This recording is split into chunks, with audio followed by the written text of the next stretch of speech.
Mark your calendar for a vacation in 2018 because that's when the world's largest cruise ship ever built is set to set sail from Miami. The brand new vessel named Symphony of the Seas will be the latest in the Royal Caribbean fleet. The ship will measure about 230,000 tons, 3,000 tons bigger than the current largest ship. It's currently under construction in France. CBS News contributor Peter Greenberg joins me now on set.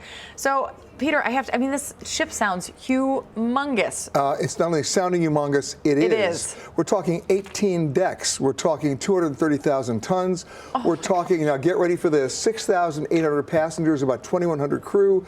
That's nearly 9,000 people. Why do I want to go on vacation with 9,000 people? Well, in all fairness, what Royal Caribbean has done in their design, this is part of a serious concept of ship. What they've done is they've done a great job of space on this ship. Oh. So you don't even know you're on a ship. So they're not packing everybody in. Oh, no, not at all. I mean, imagine a ship that's got a zip line. Imagine a ship that's got a 10-story waterfall, 2 rock climbing walls, 5 pools, 20 separate restaurants.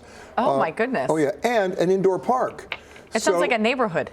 Well, look, at 9,000 people, it's more than a neighborhood, it's a city. Yes, you know? No kidding. I mean, I used to like to joke that some of these ships are so large they have a high crime area on board, but that's a joke. But the point is, it's a big, big place. Okay, it starts in Miami. Right. Where's it going to? It'll start in Miami. It'll go to places like St. Kitts and Nevis, a lot of the locations in the Caribbean. But the cool thing is it's going to be home ported in Miami, which means it's easy to get to.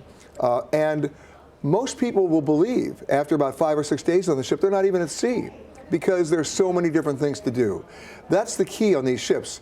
You never run out of things to do. Well, I mean, that's kind of a cool concept, I guess. Symphony of the Seas arrival, though, going to coincide, it looks like, with the opening of a new mega terminal in Miami to house the ship, as you were talking about. Well, it's no different than when they put the A380 on board at airlines, and they had to build airports to accommodate them. Sure. That's exactly the same thing here.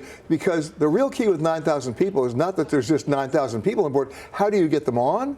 And when you get to different ports, how do you get them off? Because if you don't figure out the engineering of that, by the time the last person gets off, the ship is already sailing again. Absolutely. So they figured that out. Well, and I used to live in Florida, and I know that there are a number of businesses surrounding these ports that like to have things for people to buy and have different activities for people to do so that they spend more money and spend more time in the area. Well, you know, on the ship, of course, it's all about onboard revenue. But if you take a look at these Caribbean ports that this ship will go to, this ship will make a significant economic impact on their own economies, and without it, those economies could fail. Do we know what that number looks like in terms of economic impact? Oh, it's at least 15 to 20%, in many cases more, of a total GDP of a country when it's only depending on cruise ship revenue because they're not the only ship that's calling there. If you go to Roatan, there's at least 1 to 2 ships a day in season in that port, and that's when they make their money. Other than that, there is no money. Wow.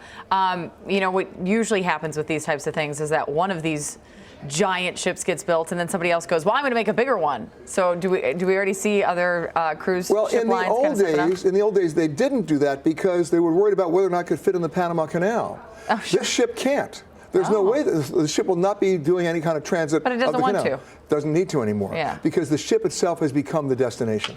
Wow. Yeah. What a change. It has. There's no longer the ports. The ship has become the destination. When can I sign up to go? You can sign up now. They're taking reservations now, but it doesn't go on its first sailing until October of 2018. Okay, mark the calendar, as we said. Okay. Peter Greenberg, thank you so much for being here. Appreciate it. You got it.